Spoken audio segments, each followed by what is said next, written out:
Picture the calmest animal in the ocean, then picture it changing completely the second it dives. A sperm whale drops its head and disappears into the dark. In minutes, it is 1,000 meters down, in a world with no light at all. Its ribs fold flat under pressure that would crush a submarine. Its heart slows to 4 beats a minute. It is not the same animal anymore. Down here, it hunts. It fires the loudest sound any living creature makes, faster than a machine gun, just to see through the blackness. And somewhere below, something is waiting. Something with eyes the size of dinner plates and arms lined with hooks and teeth. We're going into the deep with the sperm whale, a creature that fights giant squid in total darkness, carries hundreds of battle scars, and does something no camera has ever fully captured. If this kind of story pulls you in, hit subscribe. More of this is coming. Get ready. We are going down.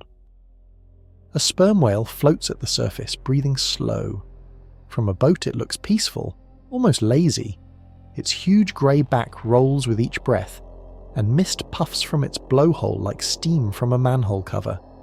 Tourists snap photos, kids point. It looks like the gentle giant from every nature documentary you've ever half-watched in class. That calm is a mask. This whale is the largest predator with teeth on the entire planet. Bigger than any shark, bigger than any big cat, wolfpack or crocodile. It weighs as much as 10 school buses stacked together, and every single day it turns into something the sunlight will never see. Something that hunts in crushing darkness, fights creatures most scientists have never observed alive, and comes back up wearing the scars to prove it. Right now, at the surface, it is charging its batteries, filling its lungs, getting ready. Then, without warning, the whale arches its back. Its tail, wider than a truck, lifts high into the air. Water sheets off in curtains. For 1 second, it hangs there, silhouetted against the sky. Then it drops straight down and vanishes. No splash, no struggle, just gone, like a trapdoor opened under the ocean. Below the surface, the light disappears fast. At 60 feet down, the world already looks like dusk. At 300 feet, it is night. The whale is still descending, and it has barely started. Scientists who tag these animals with cameras and sensors have tracked dives past 3,000 feet. That is deeper than the Willis Tower is tall if you flipped it upside down and buried it in the sea. And the whale isn't falling by accident. It is diving on purpose, aiming for something specific, something waiting far below where no submarine light has ever fully mapped the terrain. Here is the part that should stop you cold. This whale breathes air, just like you. It has lungs, not gills. It cannot pull oxygen from seawater. Every single trip into the deep is a whale holding its breath, the same way you would jumping into a pool, except this pool has no bottom in sight, no light, and pressure that increases every 10 feet it drops. A human diver who tried to follow would be in trouble almost immediately. Past 130 feet, even trained scuba divers hit serious risk. The sperm whale is heading 20 times deeper than that on one breath, into water so cold it would numb your skin in minutes. So how does an air-breathing mammal, built basically like a very large dolphin, survive a trip that would kill almost anything else with lungs? The answer starts with the whale's body folding in on itself. Literally. Its rib cage is not rigid like yours. It is hinged, built to collapse under pressure instead of fighting it. As the whale sinks, its lungs get squeezed flatter and flatter, air pushed out of the soft, fragile parts and into tougher tubes built to handle it. This single trick is the difference between a whale that survives a deep dive and one that doesn't. But collapsing lungs is only step one. To go this deep, come back up and do it again dozens of times a day, the whale needs a heart that can basically shut down on command, a bloodstream that acts like a spare oxygen tank, and a built-in sonar system stronger than anything the Navy has built. That is where this story is headed next. Watch a sperm whale start a dive, and you'll notice something strange. There's no panic in it. No frantic kicking, no burst of speed. Just a tilt of the head, a slow curl of the body, and a controlled slide into the deep, like it's walking down a staircase it has memorized 1,000 times. That calm is not an accident. It is efficiency, and efficiency is survival. Every wasted movement burns oxygen the whale will need later, 1,000 feet down, in total darkness, chasing something that does not want to be caught. So the whale does the opposite of what you might expect from an animal about to enter a hostile, crushing environment. It relaxes. Before the dive even starts, changes are already happening inside its body. Blood begins shifting away from areas that can survive without much oxygen, like the skin and the digestive system, and pooling toward the organs that cannot survive without it. The brain, the heart, the muscles doing the actual work of swimming down. This isn't something the whale consciously decides, step by step. It's closer to a reflex, built into the body over millions of years, the same way your pupils shrink automatically in bright light. The whale doesn't have to think about surviving the dive. Its body has already rehearsed the answer. The tail is the last thing you see before the whale disappears. It's called a fluke, and on a large male it can stretch wider than a minivan is long. One powerful stroke of that tail generates enough thrust to send 4 tons of whale sliding downward with barely any extra effort. Then, silence. The surface closes over where the whale used to be, and from a boat there's nothing left to see. No bubbles trailing up, no sign of struggle, just calm water where a moment ago there was the largest predator on Earth. Down below, though, the whale isn't drifting passively. It's using that same tail in slow, deliberate strokes, angling its whole body like a torpedo aimed at a target the human eye could never spot from above. Sperm whales don't dive randomly. They dive towards something. Sonar tracking of tagged whales shows dives that curve and adjust mid-descent, as if the whale is following a trail invisible to us, but perfectly clear to it. What is it following? At this stage, mostly sound and instinct, memory of where prey has been before, and the promise of what's waiting in the deep. The actual hunting signals come later, once darkness is total and echolocation clicks start firing. For now, the whale just sinks. 100 feet, 300 feet, 600 feet. The blue above fades to a deep indigo, then a colour that barely has a name, somewhere between navy and black. Pressure builds with every second. At 600 feet, the water is pressing on the whale's body with a force nearly 20 times what it felt at the surface. A human at this depth, even fully suited in advanced diving gear, would be at serious risk of their body simply failing. The whale keeps sinking, unbothered, because everything happening to its body right now was designed for exactly this. Its heart rate is already dropping, its lungs are already starting to fold, and somewhere below, in a place where the sun has never once reached, something with enormous eyes may already sense that a very large, very determined shape is heading its way. Ocean scientists actually divide the sea into layers, almost like floors in a very dark, very deadly building. The sperm whale doesn't just visit one floor, it commutes through several of them on a single breath, several times a day. The top floor is the sunlight zone, roughly the top 600 feet. This is the ocean you picture when you think of the beach. Blue water, visible light, fish you'd recognize from an aquarium. Almost all ocean life lives here, packed into a space that's actually a thin skin compared to how deep the ocean truly goes. Below that is the twilight zone, stretching from about 600 feet down to 3,000 feet. This is where things get strange fast. Sunlight still technically reaches this depth, but so little of it that the human eye would barely register any light at all. It's not dark like a closet with the door shut. It's dark like the space behind your eyelids. This is also roughly where the sperm whale spends a huge amount of its hunting life. Temperatures drop hard here too. Near the surface, tropical ocean water might feel like a warm bath. By the middle of the twilight zone, it can be close to freezing, cold enough that human skin would go numb in minutes without protection. The whale's thick layer of blubber, sometimes over a foot deep, is doing constant work here, holding body heat in like a built-in wetsuit thicker than any human diver would wear.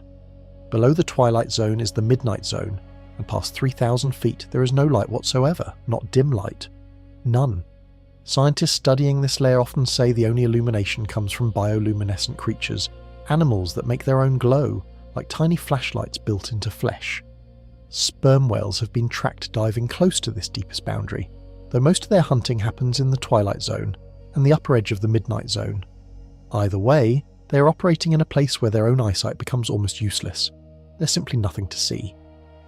Think about what that means for a hunter. Imagine being told to catch your dinner blindfolded, in a room the size of a stadium underwater, while holding your breath. That is roughly the whale's daily job. This is exactly why echolocation matters so much to this animal. Sight fails down here, sound doesn't. Sound travels through water nearly 5 times faster than it travels through air, and a whale's clicks can bounce off a target and return information almost instantly, building a mental picture out of nothing but echoes. The twilight zone isn't empty either, even though it looks that way to us. It's packed with a life that has adapted to near total darkness. Fish with enormous eyes built to catch the faintest scrap of light, creatures that glow to lure prey or startle predators, and squid. Lots of squid. Some of those squid are ordinary-sized, easy meals the whale barely slows down for. Others are not ordinary at all. Some are longer than a school bus, with eyes bigger than dinner plates, built by evolution specifically to survive encounters with something exactly like a hunting sperm whale. The whale doesn't know exactly what it will find on any given dive. It only knows the twilight zone holds enough food to be worth the risk, every single time, and so it keeps descending, past the last hints of blue light, into a world built entirely out of sound, pressure and cold. Here's a number that should sound impossible. At 2,000 meters down, roughly the record depth for a tagged sperm whale, the water is pressing in with pressure nearly 200 times what you feel standing on a beach. Picture a small car. Now imagine that weight pressing down on every single square inch of your body at once. That is roughly the kind of force a sperm whale's body is dealing with at extreme depth, and it walks away from the experience completely fine, over and over, for a lifetime that can stretch past 60 years. Human engineers have spent decades building submarines out of thick steel just to survive pressure far less extreme than this. The sperm whale does it with skin, bone, and blubber. This secret starts with the ribs. In most mammals, including you, ribs are built like a rigid cage, strong and mostly fixed in place, protecting the lungs and heart from getting crushed. That design works great on land, where air pressure barely changes no matter how you move. It would be a disaster underwater at extreme depth, because rigid bone fighting against crushing water pressure eventually loses. So the sperm whale's ribs do something different. They're hinged at the spine, more flexible than a human rib cage, built to bend and fold rather than resist. As the whale sinks and outside pressure increases, its rib cage doesn't fight back. It gives way on purpose, collapsing inward in a controlled, survivable way. This sounds terrifying, and in a sense, it is exactly that dramatic. The whale's lungs get physically squeezed flat, air forced out of the soft, blood-rich tissue, where oxygen normally gets exchanged, and pushed instead into tougher, reinforced airways built specifically to handle that kind of abuse. Why does this matter so much? Because of a danger you may have heard of if you've ever watched a show about scuba diving. Decompression sickness, sometimes called the bends. When a human diver breathes pressurized air underwater, nitrogen gas from that air can dissolve into their blood. If that diver comes up too fast, the nitrogen forms bubbles inside their bloodstream, similar to what happens when you shake a soda can and pop the top.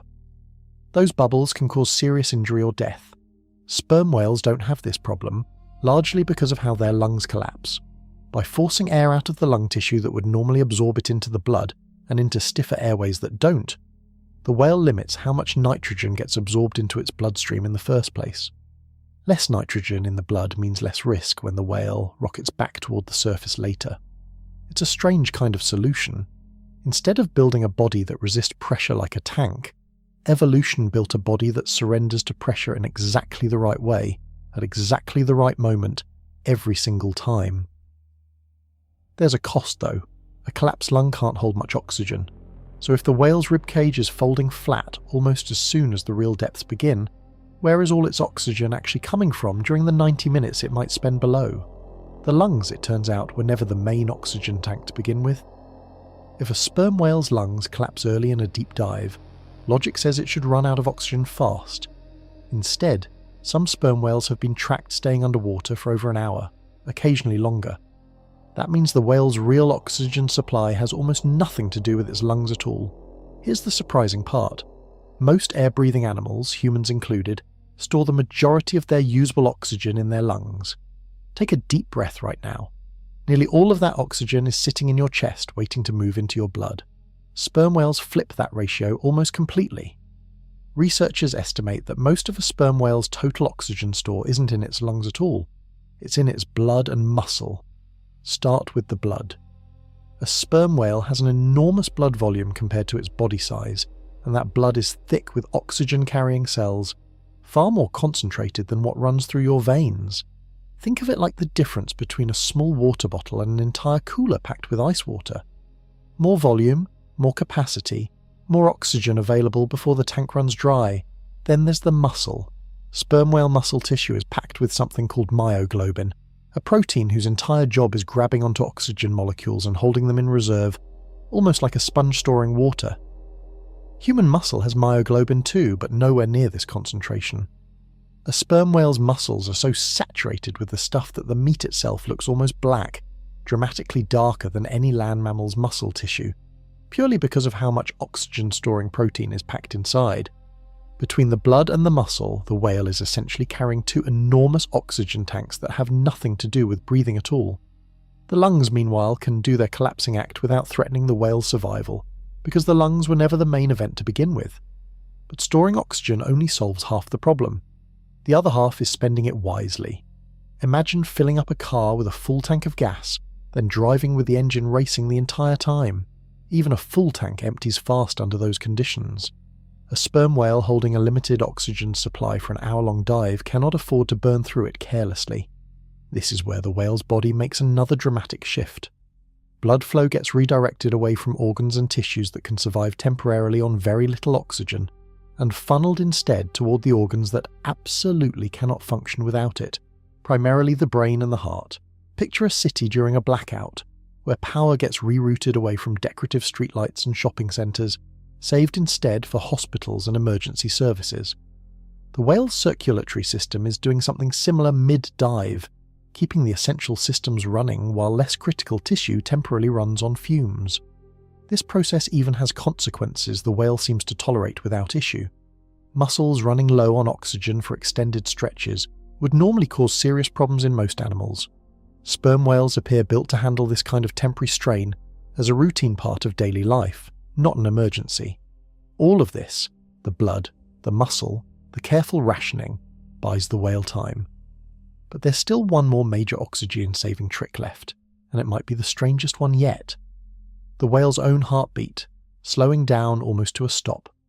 Human scuba divers follow strict rules about how fast they're allowed to return to the surface, ascend too quickly after breathing pressurized air at depth, and nitrogen bubbles can form inside the bloodstream, sometimes causing severe pain, paralysis, or death. It's one of the most serious risks in all of diving. A sperm whale breaks essentially every one of those human safety rules. It dives faster, deeper, and surfaces with none of the careful stage stops divers are trained to follow. By human standards, it should be at massive risk of decompression sickness on every single dive. It mostly isn't, and the reasons connect directly back to that collapsing rib cage. Here's the core problem. Decompression sickness is built around nitrogen gas. Air is roughly 78% nitrogen, and normally your body handles that fine because nitrogen just gets breathed back out, unused. Problems start when a diver breathes pressurized air at depth. Under that pressure, nitrogen dissolves into the bloodstream in much larger amounts than usual. If the diver then rises too fast, that dissolved nitrogen doesn't have time to leave the body gradually. Instead, it forms bubbles, similar to the fizz that explodes out of a shaken soda can the instant you crack it open. Those bubbles inside blood vessels, joints, and tissue are what cause the injuries divers fear most. A sperm whale sidesteps much of this danger because of how early its lungs collapse. Remember, as pressure increases during descent, the whale's lung tissue folds flat, pushing air out of the delicate areas where gas normally transfers into the blood and into tougher airways that don't allow much gas exchange at all. Less gas exchange means less nitrogen getting absorbed into the bloodstream in the first place. Think of it like a leaky faucet. If you shut the valve early, before pressure has a chance to force much water through, you end up with far less flooding, no matter how hard the pressure eventually gets. The whale is essentially shutting its own valve before nitrogen ever becomes a major problem. There's more to it than lung collapse, though. Scientists studying whale physiology have found evidence that sperm whale tissue may also be structured to help nitrogen bubbles, if they do form, dissolve back into a harmless state more efficiently than in many other diving mammals. None of this makes sperm whales completely immune to decompression-related injury. Researchers have found some evidence, including unusual bone damage in old whale skeletons, suggesting that repeated deep diving might carry some long-term physical cost, even for an animal this well adapted. Evolution built an incredible system here, not a perfect one. Still, compare a sperm whale's daily routine to a human diver's, and the difference is staggering. A trained human diver might spend an hour slowly, carefully returning from a moderately deep dive, pausing at specific depths to let nitrogen safely leave their body. A sperm whale can complete an entire round trip, surface to crushing depth and back, faster than that diver finishes decompressing from a single, far shallower dive. This is the kind of biological engineering that took millions of years to build, refined dive after dive, generation after generation, until a warm-blooded, air-breathing mammal could do something that still pushes the absolute limits of what human technology can safely replicate. And the whale isn't done adapting yet. The next trick waiting inside its chest might be even stranger than the lungs. Put your hand on your chest right now. Feel that steady thump, somewhere around 60 to 100 beats a minute if you're just sitting still. Now, imagine that same heart slowing down to 4 beats a minute, on purpose, and staying that way for over an hour. That's not a medical emergency for a sperm whale. That's Tuesday. This dramatic slowdown is called bradycardia, and it's one of the most extreme examples of it found anywhere in the animal kingdom. As a sperm whale begins its dive, its heart rate drops fast, falling from a normal resting rate down to just a handful of beats each minute by the time it's deep in the twilight zone. Why would slowing the heart help an animal survive? Think about what a heartbeat actually does.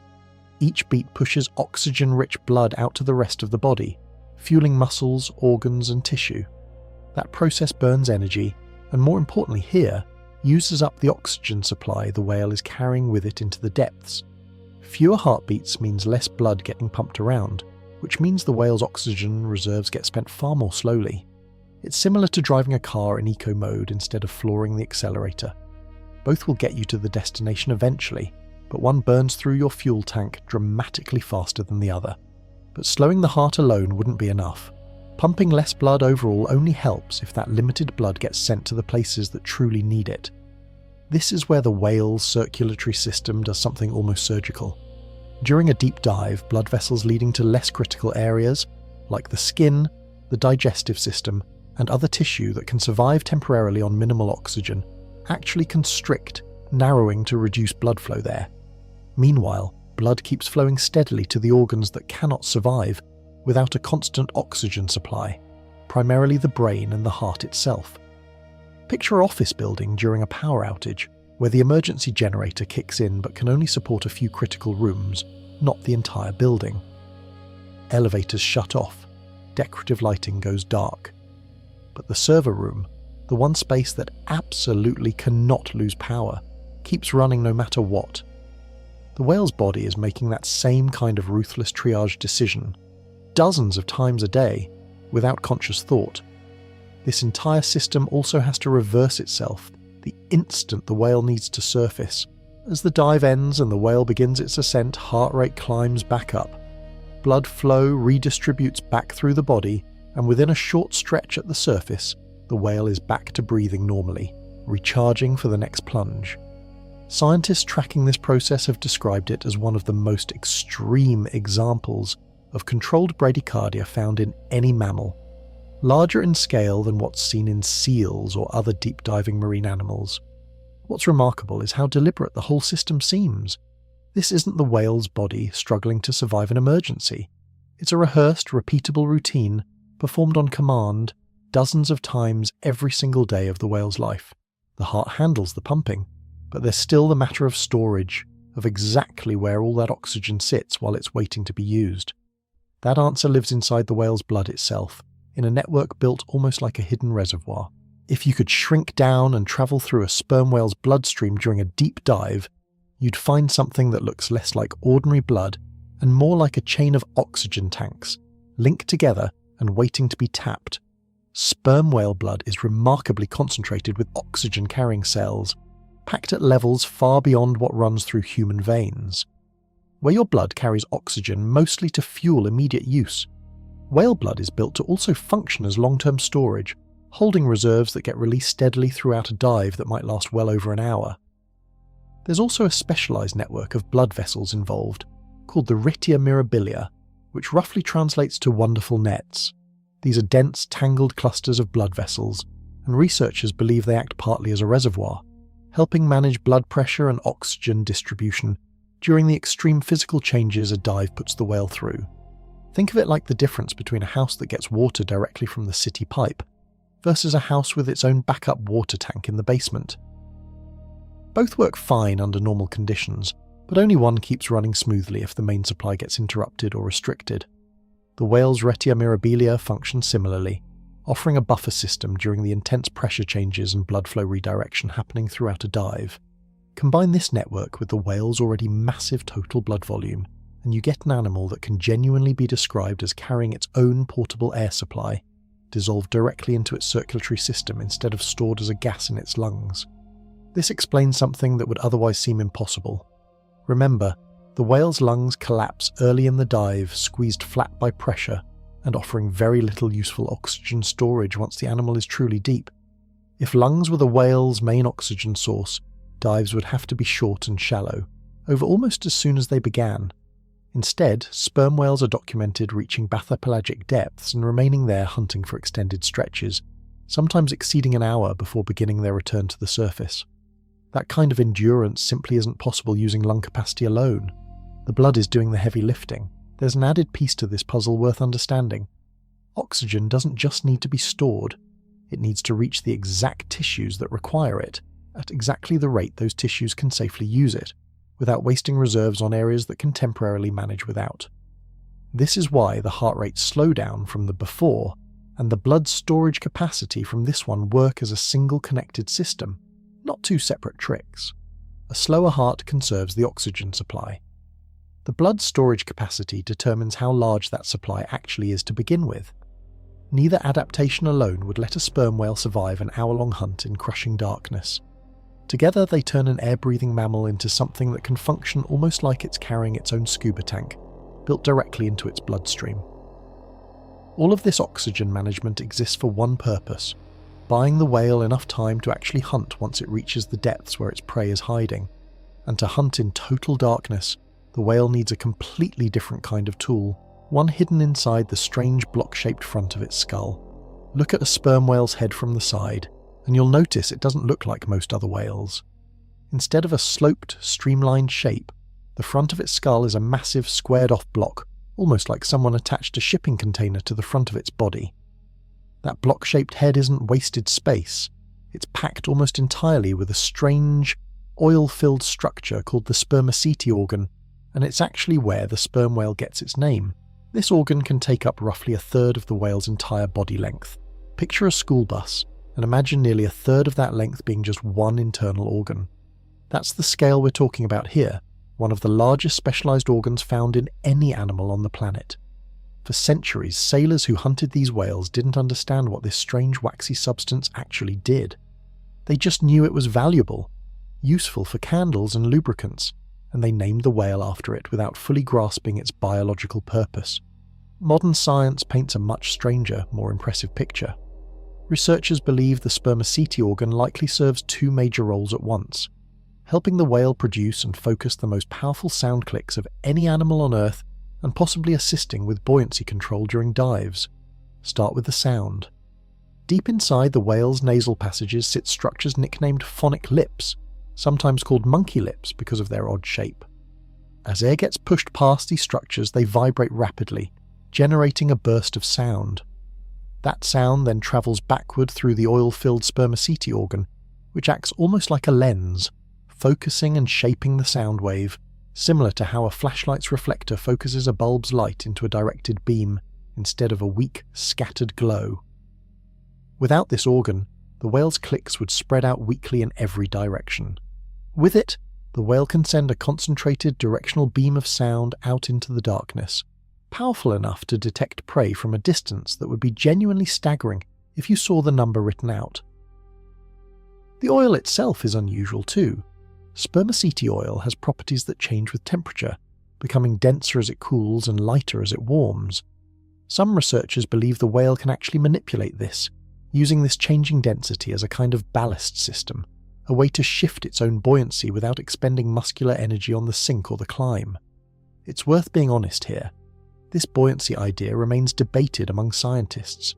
Some research suggests the effect might be smaller than once believed, with the whale's collapsing lungs playing a bigger role in controlling buoyancy overall. What's far less debated is the organ's role in sound. On that front, the evidence is overwhelming and consistent across decades of research. So picture the full picture now. A whale drops into total darkness, its lungs already folding flat, its heart slowing toward just a handful of beats each minute. And mounted at the very front of its skull, like a built-in weapon system, sits an organ larger than most animals' entire bodies, ready to turn silence into sight. The next question is simple. Once that organ fires, what happens to the sound? How does a click, fired into pure blackness, ever find its way back with useful information? Swimming takes energy. Every stroke of a fin or flick of a tail burns fuel that a diving sperm whale desperately needs to conserve. So what if an animal could sink and rise without constantly paddling the whole way, simply by changing its own density on command? That's the theory behind one of the more debated uses of the spermaceti organ: buoyancy control through temperature. Here's the basic idea. Spermaceti oil isn't a simple, unchanging substance. Its density shifts depending on temperature, becoming slightly heavier and more solid when cool, and slightly lighter when warm. Since this oil fills such an enormous portion of the whale's head, even small changes in its density could theoretically shift the whale's overall buoyancy by a meaningful amount. The proposed mechanism works something like this. To begin a dive, the whale may cool the oil slightly, perhaps by restricting warm blood flow to the organ or drawing in colder seawater through nearby nasal passages. As the oil cools and becomes denser, the whale's head becomes very slightly heavier than the surrounding water, tipping the whale into a controlled, energy-efficient sink. Think of it like a hot air balloon working in reverse. A balloon rises because heated air inside is lighter than the cooler air outside. If you could somehow cool that air back down while still in the sky, the balloon would begin sinking on its own, no extra effort required beyond managing the temperature. To rise again later, the theory suggests the whale reverses the trick, allowing blood flow back into the organ, warming the oil, making it lighter, and helping tip the whale's balance back toward the surface. It's an elegant idea, and for years it stood as the leading explanation for the organ's second major function. More recent research has made the picture more complicated. Detailed studies of the organ's blood supply suggest it may not have quite the rapid cooling and heating capability the original theory required, raising real doubt about how large a role temperature-based buoyancy actually plays compared to other factors, like the lung collapse discussed earlier. Where does that leave us? Somewhere honest but still fascinating, an organ that almost certainly plays some role in the whale's buoyancy, wrapped around a debate scientists haven't fully settled. What remains completely undisputed is that same organ's role in sound, a function so well documented and so central to the whale's survival that it overshadows the buoyancy question entirely. Because ultimately buoyancy only helps the whale move efficiently through the dark, it doesn't help the whale find anything once it's there. For that, the spermaceti organ's other job takes over completely, turning this strange, oil-filled block of tissue from a possible diving aid into the single, most important sensory tool the whale possesses. Somewhere below, in water so dark it might as well be solid, something with eyes larger than any land animal's entire skull is about to become very aware that it is no longer alone. Close your eyes right now and imagine the darkest room you've ever been in. A closet with the door shut, a basement with the lights off. Now, imagine multiplying that darkness by 100, removing every last trace of light, and adding freezing cold water pressing in from every direction. That's roughly what waits for a sperm whale at 1,000 meters down, deep in the twilight zone, edging toward the midnight zone below it. At this depth, sunlight has been filtered out almost entirely. Water absorbs light as it travels downward, and it doesn't absorb all colours equally. Red light disappears first, gone within the first few dozen feet. Orange and yellow follow soon after. Blue and green light travel deepest, which is why shallow tropical water often looks vivid turquoise, but even blue light eventually fades to nothing by around 3,000 feet. Past that point, there is no natural light left at all. Not dim light, none. For an animal that relies on eyesight, this depth is essentially a dead zone.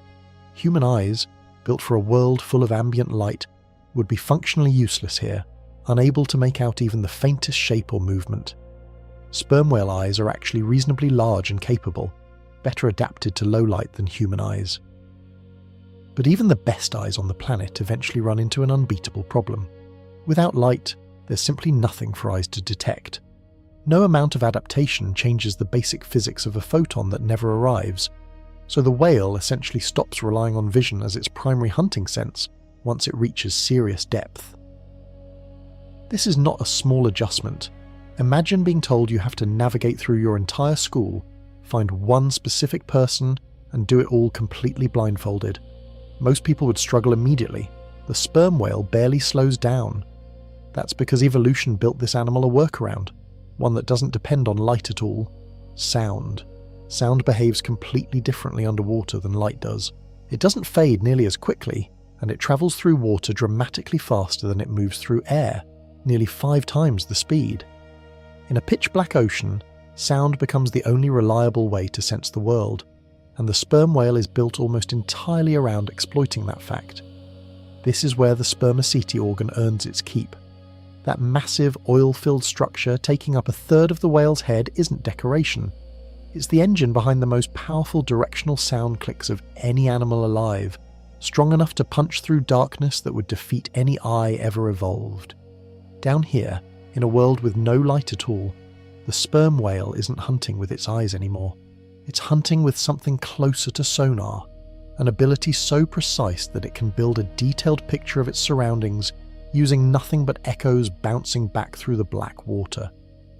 The next part is where that system truly comes alive, because the sounds a sperm whale can produce aren't just loud. They may be the loudest sounds made by any living creature on the planet. Somewhere in the freezing dark, a sperm whale opens its jaw slightly and fires a sound. It lasts only a fraction of a second, but if you were floating close enough to hear it unprotected, it could genuinely damage your hearing, maybe permanently in an instant.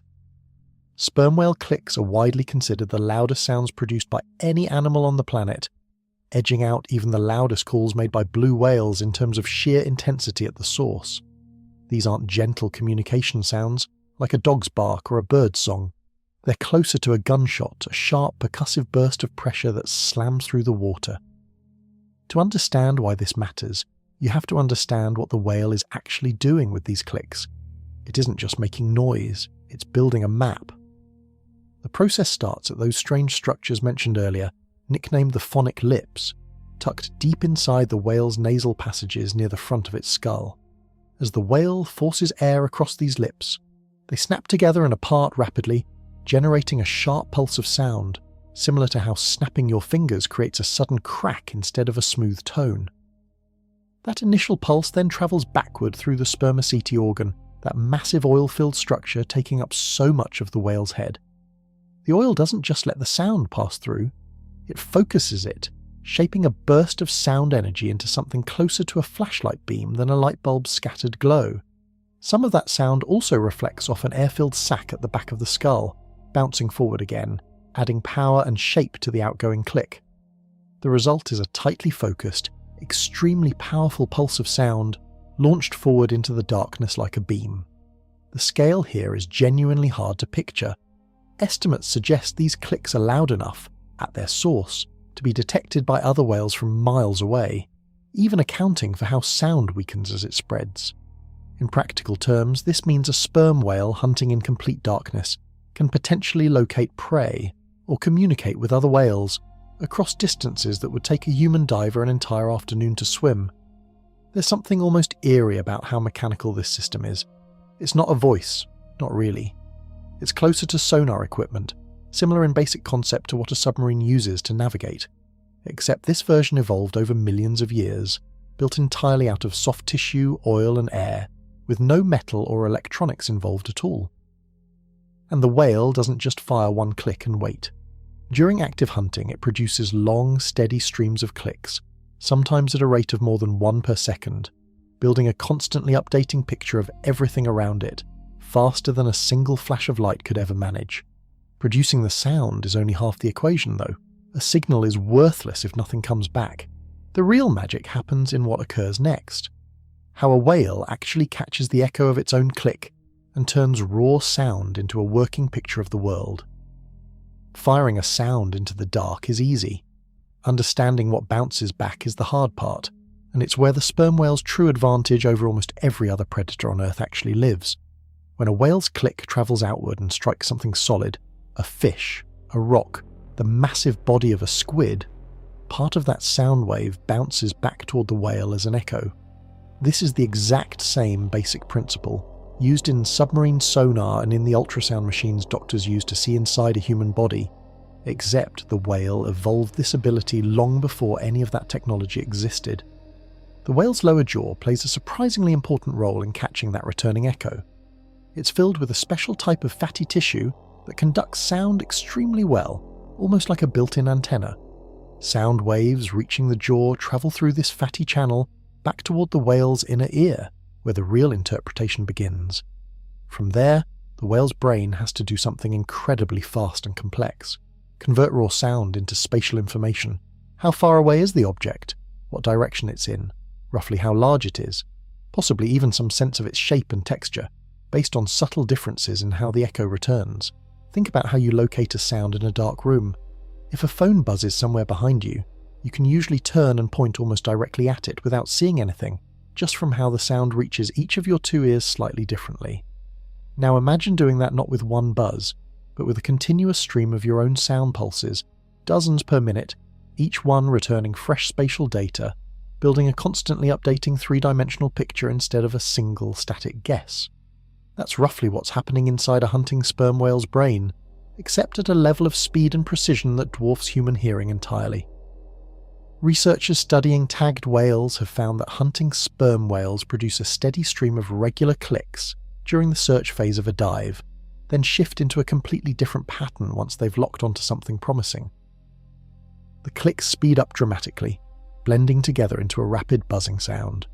Scientists studying this behavior call it a buzz, and it typically signals the final, precise targeting phase right before an attempted capture, similar to a predator narrowing its full focus onto a target it's about to strike. This entire system means a sperm whale isn't just wandering blindly through the dark, hoping to bump into food. It's actively scanning, building, and updating a detailed sound-based map of everything around it, identifying potential prey from a genuinely impressive distance, long before physically reaching it. It also means the whale isn't the only one who might know a hunt is starting. Sound doesn't just travel one direction, out from the whale and back. If something down here has evolved eyes capable of detecting even the faintest disturbance, it may sense the whale coming before the whale's echo ever confirms a target has been found. And in the deep dark waters the sperm whale hunts through, there is exactly one creature built almost specifically around that possibility. By the time a sperm whale reaches serious hunting depth, it is fully committed to a world without light. No sunlight filtering down, no bioluminescent glow bright enough to matter most of the time. Just black water, extreme cold, and crushing pressure. And yet somehow, this whale finds food here. Consistently, efficiently. Enough to sustain a body that can weigh as much as 10 school buses combined, requiring a serious amount of food every single day just to function. This is where every adaptation covered so far finally comes together into a single working system. The collapsed lungs and oxygen-rich blood buy the whale time. The slowed heart rate stretches that time even further, and the spermaceti organ, firing rapid, focused clicks into the darkness, gives the whale something no amount of physical strength could provide on its own: the ability to actually locate a target worth chasing. Picture the whale moving through the water in a slow, methodical pattern, not randomly, but searching, the way a person might sweep a flashlight beam across a dark room looking for a specific object. Except instead of light, it's sound, fired out in a steady rhythm, each click's echo adding another piece to a constantly updating mental map. Most of what the whale detects this way is probably unremarkable. Small fish, scattered debris, the general texture of the seafloor if it's diving deep enough to approach it. But scattered throughout the twilight zone and upper midnight zone is the whale's primary target: squid, in numbers that might surprise you. Sperm whales are estimated to eat an enormous amount of squid over the course of a year, and the vast majority of that comes from species most people have never heard of, mid-sized squid that don't put up much of a fight and barely register as a challenge to an animal this size and this well-equipped. But not every squid down here fits that description.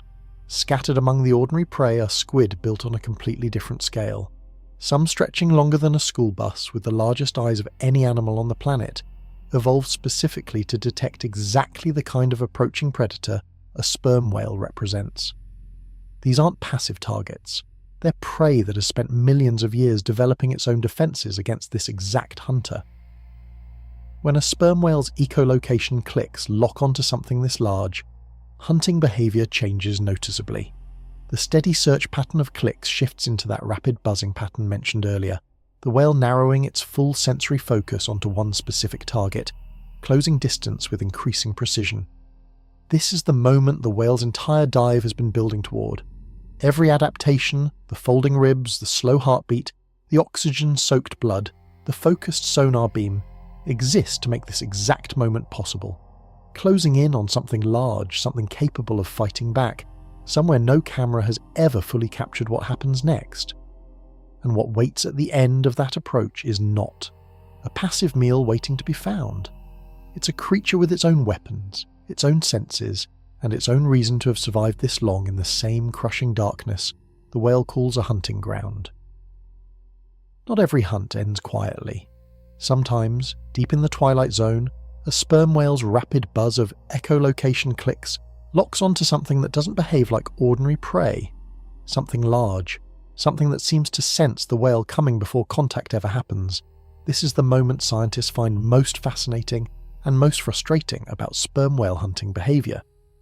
Almost everything known about it comes from indirect evidence, scars, stomach contents, tag data, and sound recordings, because virtually no human has ever directly witnessed this specific moment play out in the wild ocean, in real time from start to finish.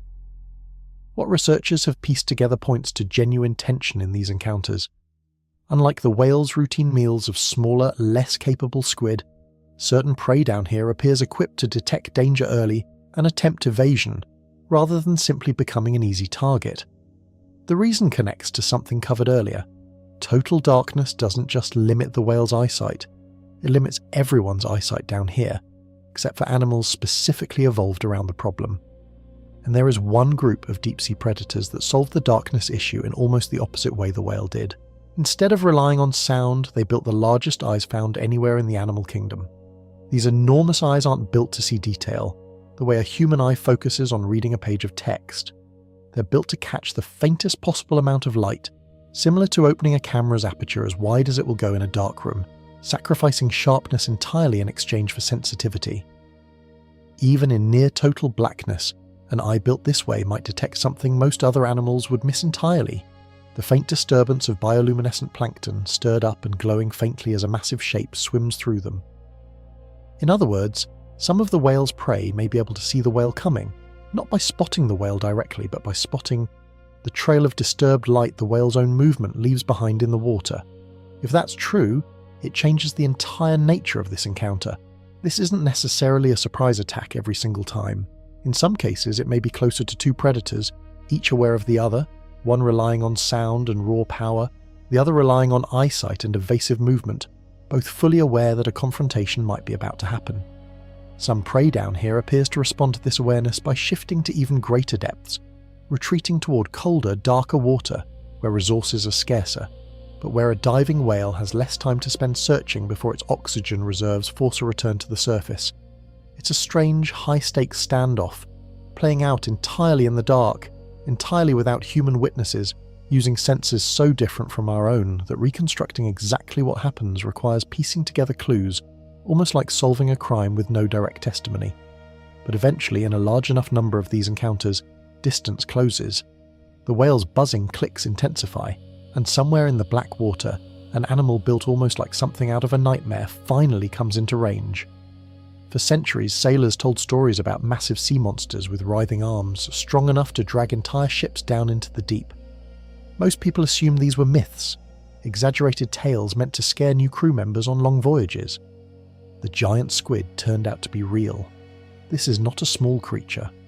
A fully grown giant squid can stretch longer than a school bus once its 2 long feeding tentacles are included, making it one of the largest invertebrates ever documented on the planet. Its body is soft, flexible, and almost alien in structure compared to anything most people encounter in daily life. The most striking feature, though, is the eyes. Giant squid eyes are among the largest of any animal alive, roughly the size of a dinner plate. For comparison, that's larger than the entire head of most fish the squid shares its habitat with. Why evolve eyes this enormous in a place with almost no light? The answer connects directly to survival.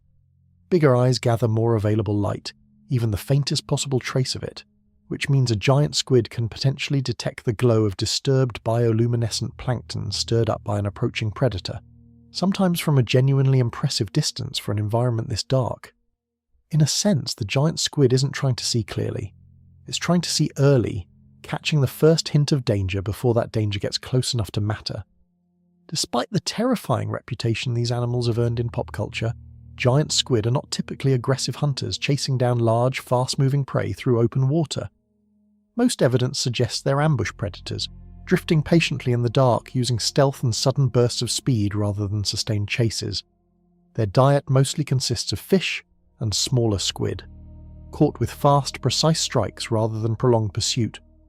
That hunting style makes sense for an animal built the way a giant squid is built. 2 extra long feeding tentacles tipped with strong suckers can shoot forward in a fraction of a second, grabbing prey and pulling it back toward the squid's 8 shorter arms and its sharp, parrot-like beak. Against most ocean animals, this combination of ambush timing and reach makes the giant squid a genuinely dangerous predator.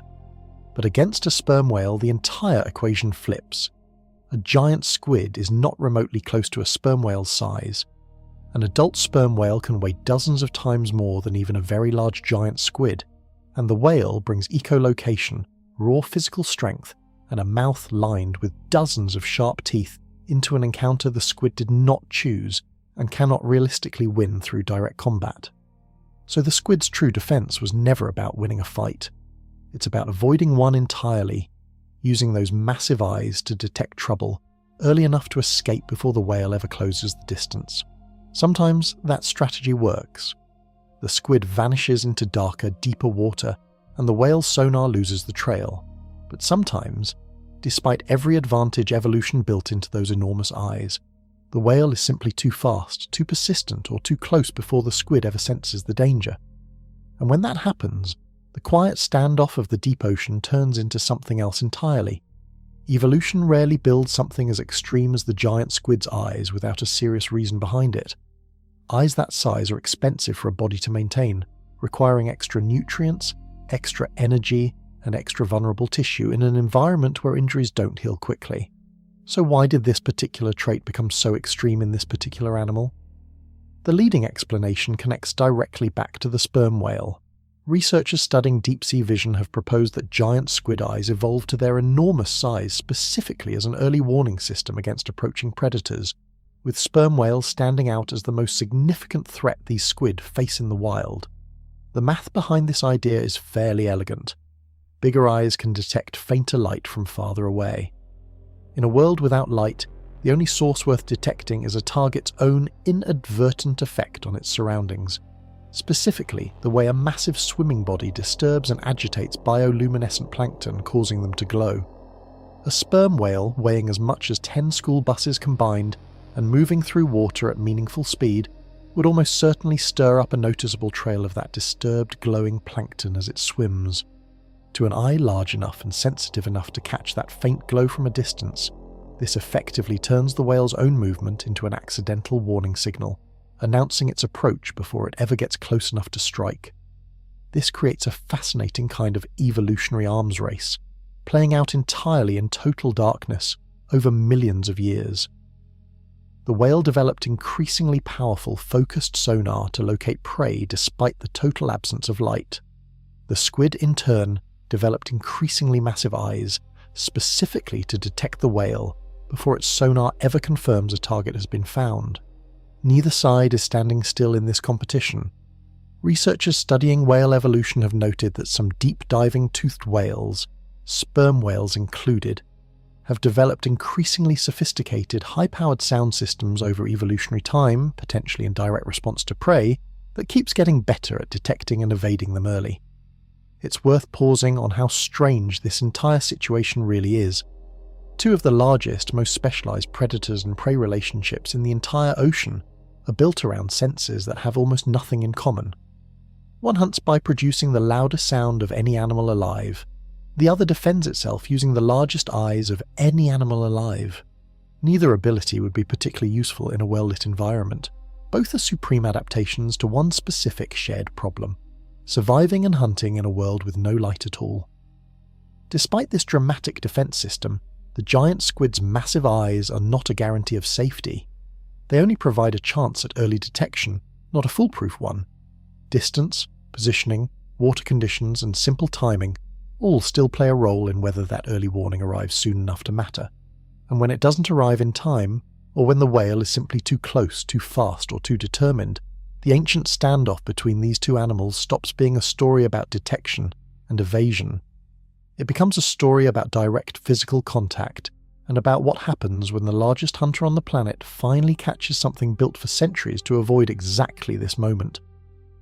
Once a giant squid senses danger, it doesn't just freeze, it runs, in the only way an animal without legs can run underwater, jetting backward through the water using a powerful blast of water pushed through its body, while diving for the one place that might offer real safety: depth. Deeper water tends to be colder, darker, and harder to search efficiently, even for an animal with sonar as powerful as a sperm whale's. If a squid can reach water deep enough, it gains something valuable: time.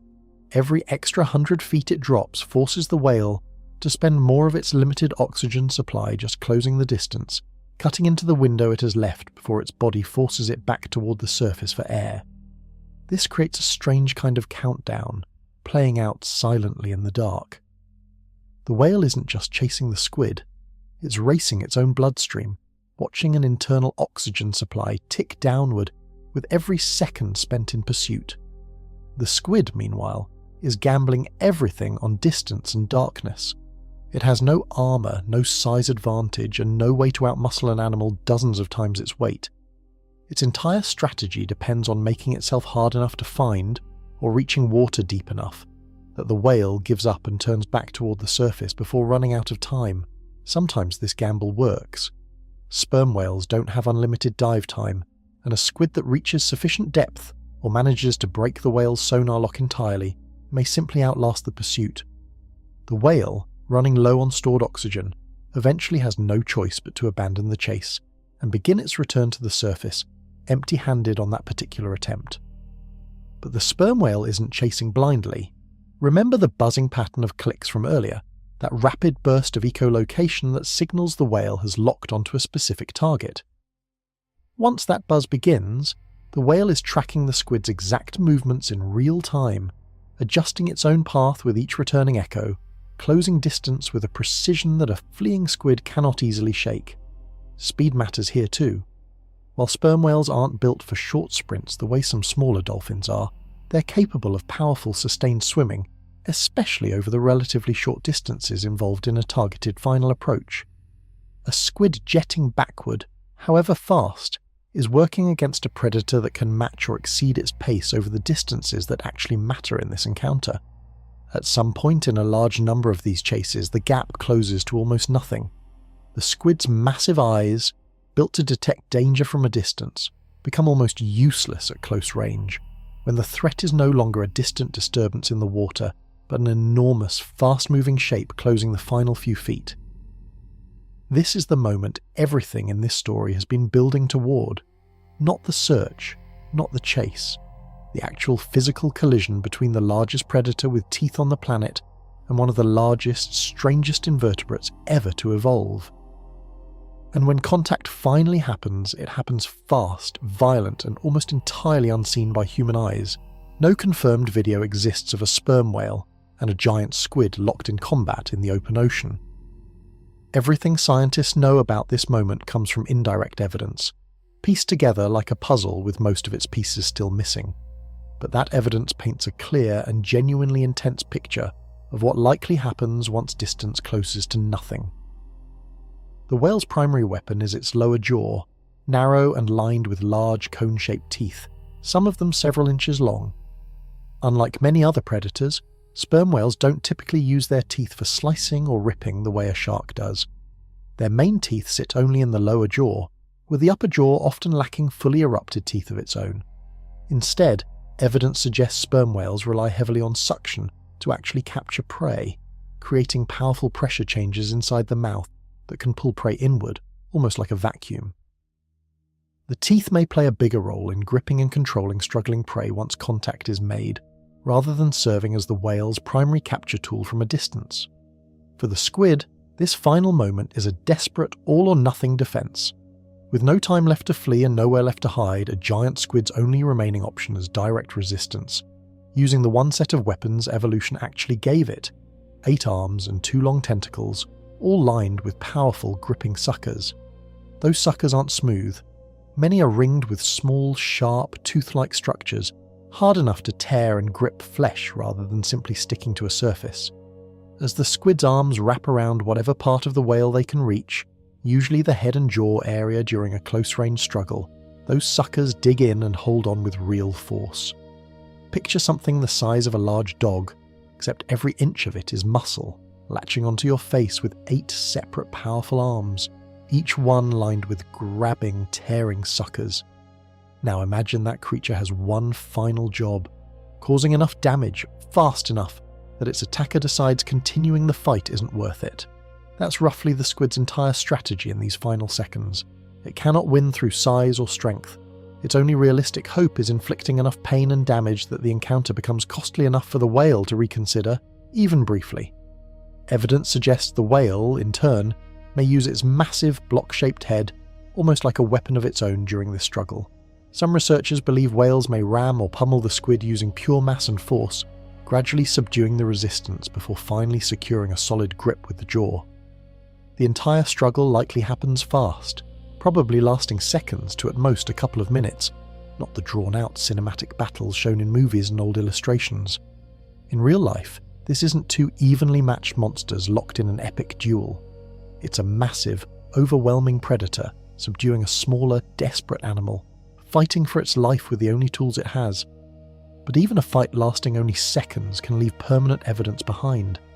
And on the sperm whale, that evidence doesn't fade. It stays, written directly into the skin for the rest of the whale's life. Run your hand along the head of an adult sperm whale, and you likely wouldn't find smooth, unbroken skin. You'd find a landscape of scars, some faded and pale, some sharp and clearly defined, scattered across the whale's face and head like a map of its entire hunting history. Many of these marks share a distinct, recognizable shape. Small, circular or oval rings, sometimes appearing in clusters or long curving lines that trace exactly where a squid's grasping arm dragged across the whale's skin during a struggle. These circular scars come directly from the squid's suckers. Giant squid arms are lined with rows of these grasping structures, and many aren't simple, smooth suction cups. A significant number are ringed with small, sharp, tooth-like structures, hard enough to tear into flesh rather than just holding on gently. As a squid fights for its life, wrapping arms around the whale's head and jaw, those toothed rings dig in and drag, leaving behind exactly the kind of circular wound pattern researchers now recognize as a clear signature of squid combat. Why don't these wounds simply disappear over time? Whale skin, like human skin, forms scar tissue when deeply injured, and that scar tissue often lacks the same dark pigment as the surrounding healthy skin. The result is a scar that stands out clearly, pale against the whale's typically dark grey or black skin, visible for years, sometimes for the rest of the whale's life. Scientists studying these scars have found something particularly interesting when they measure them carefully. The spacing and size of a scar's circular pattern can actually be measured and compared against known sucker sizes from different squid species, offering researchers a rough way to estimate what kind of squid a whale fought without ever having witnessed the encounter directly. This turns each individual whale into something like a living record. A sperm whale's face isn't just marked randomly, it's marked specifically, shaped by whatever prey it has personally wrestled with over the course of its life, sometimes going back decades. Larger, older whales tend to show far more of this scarring than younger animals, and the pattern makes intuitive sense once you think it through. An older whale has simply had more time, more dives, and more encounters with large defensive prey, giving every extra year of life another chance to add fresh marks to an already crowded collection. Some individual whales have been documented with scarring so extensive that older marks overlap with newer ones, creating dense layered patterns across large sections of the head and jaw. Researchers studying these whales have noted this level of scarring specifically in some of the oldest, most experienced animals observed. But here's where the story gets more complicated. Not every scar on a sperm whale's body comes from a squid. Some come from something else entirely, a threat these whales don't hunt at all, but occasionally fight anyway. If you handed a marine biologist a single close-up photo of an adult male sperm whale's head, packed with scars, they could actually tell you a surprising amount about that individual whale's life, just from careful pattern analysis. This works because different sources of injury tend to leave distinctly different marks, and researchers have spent years learning to tell them apart. Squid-related scars, as covered earlier, tend to appear circular or oval, matching the shape of a sucker's grip, sometimes arranged in curving lines that trace exactly how an arm dragged across the skin during a struggle. These marks are the visible signature of predator meeting prey, evidence of a meal that fought back. But there's a completely different category of scarring found on many adult sperm whales, especially large mature males. Long, straight, parallel scratches, often appearing in clusters of several lines running roughly side by side. These scars don't match a squid's anatomy at all. They match something else, another sperm whale's teeth. Adult male sperm whales, particularly during certain periods of their lives, are known to engage in aggressive confrontations with other males, likely connected to competition for status or mating opportunities. These confrontations can involve two large whales ramming each other headfirst, using the same dense, reinforced forehead tissue that helps them survive extreme ocean pressure, now repurposed as a battering weapon against a rival. After that initial collision, one whale may rake its lower jaw across the other's skin, dragging a row of large, evenly spaced conical teeth through the flesh. Because sperm whale teeth are arranged in a fairly consistent, evenly spaced row along the lower jaw, the resulting scars come out looking distinctly different from squid damage: straight, parallel, and evenly spaced, rather than circular and clustered. Researchers have actually used the spacing between these parallel scars to estimate the size of the whale responsible for them, since tooth spacing tends to scale up as a whale grows larger. In some documented cases, scientists studying scar patterns have even identified spacing that doesn't match an adult male at all, but instead seems to correspond to the smaller jaw of a female or juvenile whale, suggesting these confrontations aren't always limited strictly to full-grown males fighting each other. Put these two scar types side by side, circular sucker marks from squid, straight parallel scratches from rival teeth, and a whale's body essentially becomes a readable timeline. Researchers examining photographs of well-documented individual whales, tracked across years or even decades, have used exactly this kind of scar analysis to piece together a rough history of each animal's encounters without ever directly witnessing a single one. It's an entire investigative science built almost like forensic detective work, except every clue is written directly into living tissue, and the questions being answered aren't about crimes. They're about survival, competition, and just how much conflict a single sperm whale can carry, silently across its own skin.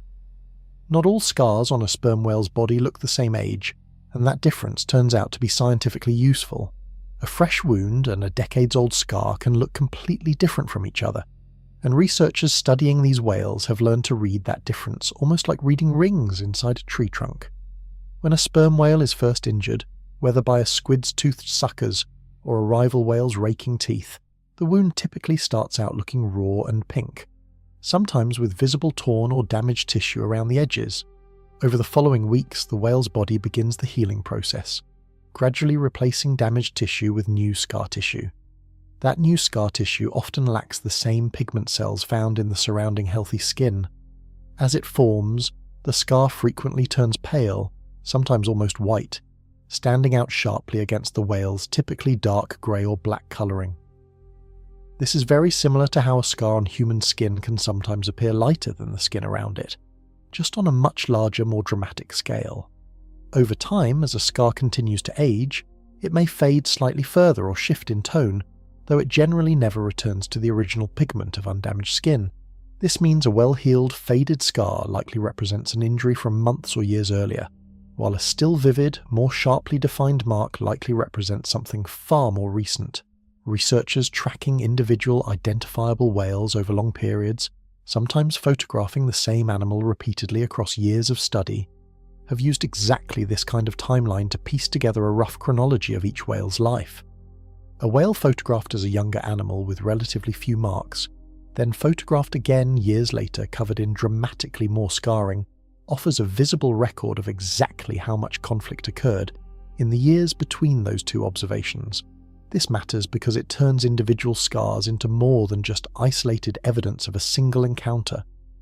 Layered together across a whale's entire body, they become something closer to a complete autobiography, written entirely in scar tissue, documenting decades of encounters most humans will never directly witness. Some of the oldest, most heavily scarred whales documented by researchers carry markings so dense and overlapping that individual encounters become almost impossible to separate out. Layer upon layer of both squid pattern and rival pattern scarring can blend together across large sections of the head and body, representing what is likely dozens, possibly hundreds, of separate confrontations spread across an entire lifetime that can stretch past 60 years. Picture flipping through someone's yearbook photos from every single grade, except instead of pictures, you're reading permanent physical evidence of exactly how eventful, and occasionally violent, each year of that person's life actually was. That's essentially what a heavily scarred old sperm whale represents to the researchers studying it. A living, readable record spanning most of a lifetime most humans can barely imagine surviving even once. But scars alone only tell part of the story. To understand exactly what kind of animal left certain marks, researchers needed another major piece of evidence, one found not on the whale's skin but deep inside its stomach. Giant squid aren't the only massive cephalopod hiding in the deep ocean, and they aren't even the biggest by weight.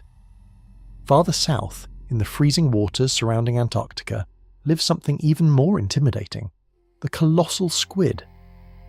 Despite the name suggesting it should simply be bigger in every way, the comparison between these two animals is more complicated and honestly more interesting than it first appears. In terms of overall length, giant squid actually tend to edge out colossal squid slightly, thanks to unusually long, stretchy feeding tentacles that add extra distance to their total measurement. But length isn't the full picture. Colossal squid make up for it with sheer mass. A large colossal squid can weigh significantly more than a giant squid of similar length, packing a much heavier, more muscular body into a shorter overall frame. Think of the difference like comparing a lean marathon runner to a heavyweight wrestler of similar height. One is built for length and reach, the other is built for raw physical mass. The colossal squid's eyes might be the single most extreme feature of any animal on the planet. While giant squid already have some of the largest eyes in the animal kingdom, colossal squid eyes are documented as even larger still, reaching sizes that place them among the biggest eyes ever recorded in any living creature. This makes sense given where colossal squid actually live. Antarctic waters are among the coldest, darkest ocean environments on the planet, and an eye built to catch the faintest possible trace of light becomes even more valuable in a place where usable light is even scarcer than in temperate or tropical deep water. But the truly critical difference between these two giant cephalopods isn't size or eyesight at all, it's their arms.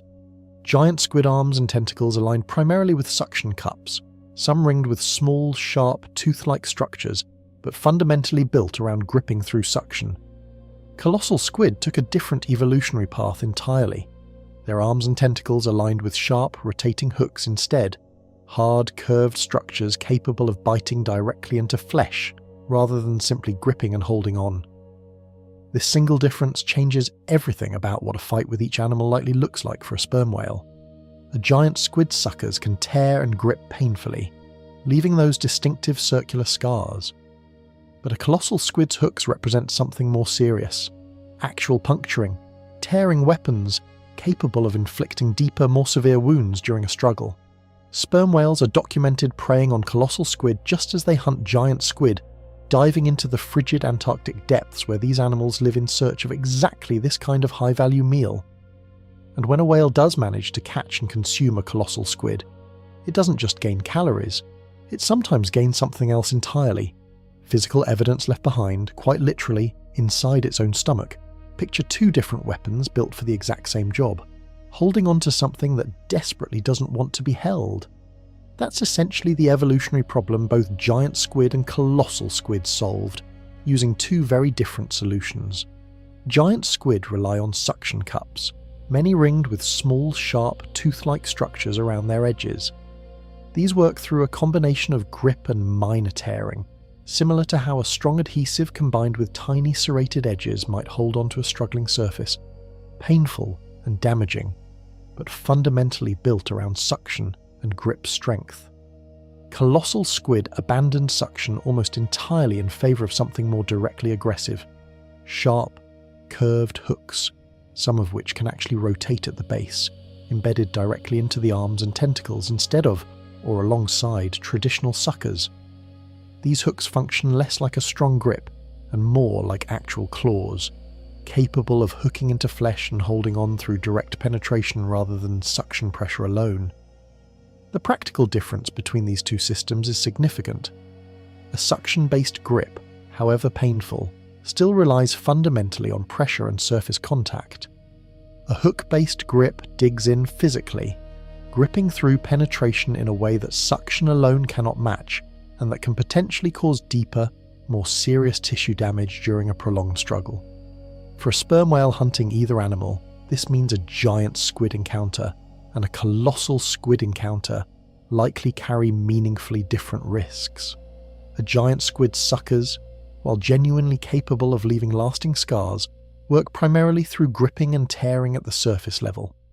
A colossal squid's hooks introduce the added danger of direct puncture wounds, a different, more serious category of injury entirely. Researchers examining preserved colossal squid specimens have noted the genuinely intimidating design of these hooks up close, some capable of swiveling or rotating, potentially allowing the squid to reposition its grip mid-struggle rather than relying on a single fixed hold, similar to how a grappling hook might be repositioned for a better angle rather than simply staying locked in one spot. None of this changes the fundamental outcome of these encounters, though. Sperm whales still overwhelmingly win confrontations with colossal squid, just as they do with giant squid, thanks to an enormous size and weight advantage that no amount of hook sharpness can fully overcome. A sperm whale significantly outweighs even a very large colossal squid, and that raw mass difference combined with the whale's teeth, jaw strength, and echolocation-guided precision still tips these encounters decisively in the whale's favour in the vast majority of documented cases. What changes is the cost of victory. A colossal squid, even while losing, seems built to make that victory more physically expensive for the whale than a giant squid encounter typically would be, thanks entirely to those rotating hooks replacing simple suction as its primary weapon. This raises an obvious question. If colossal squid hooks are genuinely capable of serious damage, what actual physical evidence exists proving these encounters happen at all, especially in a species living in such remote, difficult-to-study Antarctic waters? The answer, once again, comes from something scientists have pulled directly out of a whale's own stomach. Squid don't have bones the way most animals do. Their bodies are almost entirely soft tissue, muscle and cartilage, which makes them relatively easy for a sperm whale to swallow and digest quickly, with one major exception: the beak. Tucked at the centre of a squid's arms, where all 8 arms and both tentacles connect, sits a hard, curved structure made of chitin, the same tough material found in insect exoskeletons and crab shells. This beak is genuinely sharp and strong, built for slicing directly through prey before the squid swallows it, in the same rough spot a bird's beak would occupy, except engineered for cutting flesh rather than cracking seeds. Unlike the rest of the squid's body, this beak doesn't fully break down during digestion. It's simply too tough for a whale's digestive system to dissolve completely, at least not quickly. As a result, sperm whale stomachs often accumulate large collections of these leftover beaks, sometimes representing dozens or even hundreds of individual squid meals, slowly building up over time like receipts stacking up in an old shoebox. This turns out to be an enormous gift for scientists trying to understand what sperm whales actually eat in the deep ocean, an environment far too dark and remote to observe hunting behaviour directly with any regularity. By examining preserved beaks recovered from stranded or historically harvested sperm whales, researchers can identify exactly which squid species a particular whale had been eating, sometimes down to a fairly precise species-level identification based on subtle differences in beak size and shape between different squid types. This is exactly how scientists confirmed sperm whales regularly consume colossal squid, despite virtually no one ever directly observing that specific hunt taking place in the wild. Colossal squid beaks, distinct in shape and size from giant squid beaks, have been recovered from sperm whale stomachs in Antarctic and subantarctic waters, offering hard physical proof of predation that no camera has ever managed to capture directly. In a sense, a sperm whale's stomach functions almost like an unintentional research archive, passively documenting a whale's entire diet history in a form durable enough to survive digestion and, eventually, scientific analysis. Combine this stomach evidence with the scar evidence, and researchers get two independent physical confirmations of the same basic story. Sperm whales really do hunt and consume both giant squid and colossal squid regularly, and both species really do fight back hard enough to leave lasting evidence on the whale's body. Neither piece of evidence, on its own, fully proves what an actual battle looks like in real time, but together, scars on the outside and beaks on the inside, they build a case strong enough that few marine biologists seriously doubt these encounters happen, and happen often, across a sperm whale's entire lifetime. What remains far less certain, and far more debated, is exactly how dangerous these encounters truly are for the whale, and whether almost always wins is telling the whole story. Every piece of evidence gathered so far, the scars, the stomach contents, the sheer physical size difference, all points toward the same basic conclusion. In a direct confrontation, a sperm whale beats a giant squid or colossal squid, not occasionally, overwhelmingly, consistently, as the expected outcome nearly every single time. The size gap alone makes this outcome almost inevitable. A mature male sperm whale can weigh dozens of times more than even an unusually large giant squid, and colossal squid, despite their heavier build, still fall dramatically short of a whale's total mass. Add in the whale's teeth, jaw strength, and echolocation-guided hunting precision, and the squid's realistic chances of surviving a close-range encounter drop to something quite small. There is no confirmed, scientifically documented case of a giant squid or colossal squid killing an adult sperm whale in the wild. Given how many squid these whales consume over a single lifetime, likely representing an enormous number of individual predation events, the complete absence of confirmed whale deaths from squid encounters strongly supports just how one-sided this matchup genuinely is. But almost always wins carries an important hidden word: almost. Winning doesn't necessarily mean walking away unharmed. The dense collection of scars covered so far proves that even in victory, sperm whales frequently absorb real physical damage during these encounters. Deep gouges, torn skin, and potentially deeper puncture wounds from colossal squid hooks all represent genuine injuries, not just cosmetic marks. Some researchers have raised more serious questions worth taking seriously. Could an unusually large colossal squid, or particularly aggressive squid encounter, occasionally cause more than minor injury? Could a squid's arms wrapping tightly around a whale's head potentially interfere with breathing or vision during a prolonged struggle, even if the outcome still ultimately favours the whale? Direct evidence to fully answer these deeper questions remains limited, mostly because so few of these encounters have ever been observed happening in real time. Some scientists studying whale scarring have speculated that particularly severe encounters could occasionally contribute to injury beyond simple skin damage, though this remains an area of ongoing research rather than settled, confirmed fact. What's clear is that this isn't a completely one-sided, effortless victory every single time, even though the ultimate outcome overwhelmingly favours the whale. It's closer to a heavyweight boxer facing a much smaller opponent. Victory is close to guaranteed, but a skilled, determined underdog can still land real, painful, lasting damage before finally going down. This nuance matters because it reframes the entire relationship between these two animals. The giant squid and colossal squid aren't simply passive meals, waiting quietly to be found and consumed.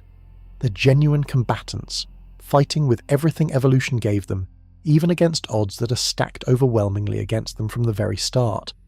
And there's one more layer to this mystery that makes it even stranger. Despite how frequently these encounters must occur, given how many squid a single whale eats across an entire lifetime, virtually none of it has ever actually been witnessed directly by human eyes. Here's a genuinely strange fact, given everything covered so far. Despite sperm whales eating an enormous number of squid across their lifetimes, and despite clear physical evidence of violent struggle written directly into whale skin and whale stomachs, no confirmed video footage exists of a sperm whale and a giant squid fighting together in their natural deep ocean environment. This isn't for lack of trying. Marine biologists have spent decades attempting to document this exact encounter, using increasingly advanced technology specifically designed to survive and film in the crushing darkness where these battles likely take place. The core problem comes back to something covered earlier in this story: depth and darkness. These encounters happen far below where sunlight reaches, often at depths exceeding half a mile, in freezing water, under crushing pressure that challenges even specialized deep-sea camera equipment. Setting up reliable filming conditions down here is difficult under the best circumstances. Timing makes the problem even harder. Researchers don't know exactly when or where a specific hunting encounter will happen. Whales dive dozens of times a day across enormous stretches of open ocean, and any single dive might result in an uneventful search, a quick, easy meal, or, far more rarely, an intense struggle with unusually large prey. Positioning a camera in exactly the right place, at exactly the right moment, in an environment this vast and dark, is an extraordinarily difficult challenge. Some limited related footage does exist. Researchers using deep-sea cameras have successfully filmed live giant squid in their natural habitat, in isolated instances, a genuinely major scientific achievement on its own. But footage of the specific full combat encounter between a hunting sperm whale and a giant squid, from first contact to final outcome, remains something no research team has yet fully captured. Museum researchers and marine biologists studying this exact question have been direct about this gap. Despite substantial indirect evidence supporting the idea that these battles regularly occur, actual, confirmed video proof remains elusive, and some researchers have expressed genuine uncertainty about whether that kind of footage will be captured any time in the near future. This creates an unusual situation in modern science. Most major predator-prey relationships involving large, well-known animals have been documented on video repeatedly, from lions hunting on the open savanna to great white sharks attacking seals near the surface. The sperm whale and giant squid relationship remains a rare, genuine mystery, hiding in plain sight, backed by overwhelming indirect evidence, yet still missing its single most convincing piece of proof.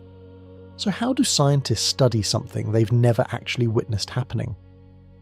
The answer requires a completely different approach, piecing together fragments of evidence from multiple indirect sources into a coherent picture, essentially reconstructing an unwitnessed crime scene using only the physical clues left behind afterward. Reconstructing an event nobody has ever directly witnessed requires a very particular kind of scientific detective work, and researchers studying sperm whale and squid encounters have essentially had to build an entire investigative method almost from scratch. The first major evidence source is the scarring covered extensively throughout this story. Circular sucker marks, sometimes ringed with small tooth-like impressions, provide physical evidence of exactly what kind of animal grabbed onto a whale's skin, and careful measurement of scar spacing can even offer clues about the approximate size of the squid involved. The second major evidence source comes from inside the whale itself. Undigested squid beaks, recovered from the stomachs of stranded or historically harvested whales, provide direct proof of exactly which squid species a whale had been eating, sometimes identifiable down to a fairly specific species based on subtle differences in beak shape and size. A third, more modern evidence source comes from acoustic tagging technology. Researchers have attached specialized recording tags directly onto free-swimming sperm whales, capturing detailed data on exactly how these animals click, buzz, and move during actual hunting dives, without needing visual footage at all.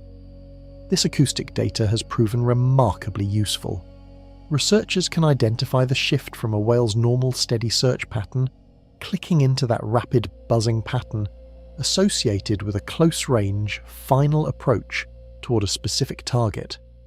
Combined with depth and movement data from the same tags, scientists can reconstruct a rough timeline of an entire hunting dive, search phase, target lock, final approach, without ever needing a camera to confirm what's physically happening at the very end.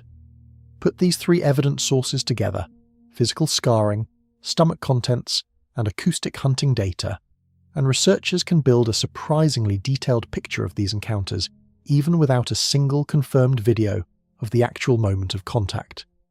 It's genuinely similar to how detectives sometimes reconstruct a crime scene using physical evidence, witness statements, and forensic analysis, building a confident, well-supported conclusion about what happened, even without a security camera capturing the exact moment directly. This method has real scientific limitations, worth being honest about. Indirect evidence, however strong, still isn't the same as direct observation. Some specific details about these encounters: exactly how long an average struggle lasts, exactly how often a whale sustains serious injury versus minor scarring, exactly how frequently a squid manages to escape entirely, remain genuinely uncertain, estimated from patterns rather than confirmed through direct witness. Museum researchers studying this exact question have been careful to describe their conclusions as strongly supported by consistent evidence, while still acknowledging that some of the finer details remain hypothesis rather than fully proven fact. This honesty matters. It would be easy to fill in every gap with dramatic, confident storytelling. Real science, especially science studying an environment as difficult to access as the deep ocean, often means living comfortably with some uncertainty, while still building genuinely solid conclusions from the evidence that does exist. And even with everything already covered, there's still one more side to this whale's story left uncovered. What happens after the fight ends, when an animal that just survived a violent struggle still has to somehow make it back to the surface alive? Squid aren't the only opponent a sperm whale ever faces. Sometimes the real threat isn't hiding in the darkness below. It's another sperm whale swimming through the exact same ocean. This particular kind of conflict looks completely different from a hunting encounter, and it happens for a completely different reason. Female sperm whales typically live in tight-knit family groups, staying together for protection and cooperative care of young calves throughout most of their lives. Adult males, once they reach a certain age, generally leave these family groups behind, living more solitary, wide-ranging lives, sometimes travelling enormous distances across entire ocean basins. During certain periods, these males may return toward warmer breeding waters, and when multiple large males end up competing for the same reproductive opportunities, direct physical confrontation sometimes becomes the result. These confrontations look genuinely dramatic. Two massive males may charge directly at each other, colliding head first using the same dense, reinforced forehead structure that normally helps them survive crushing deep ocean pressure, now repurposed as a battering weapon against a same-species rival instead.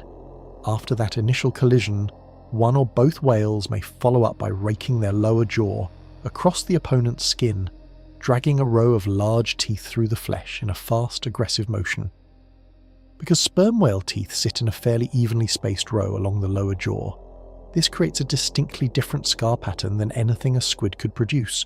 Straight, parallel lines, evenly spaced, rather than the circular clusters left by suckers.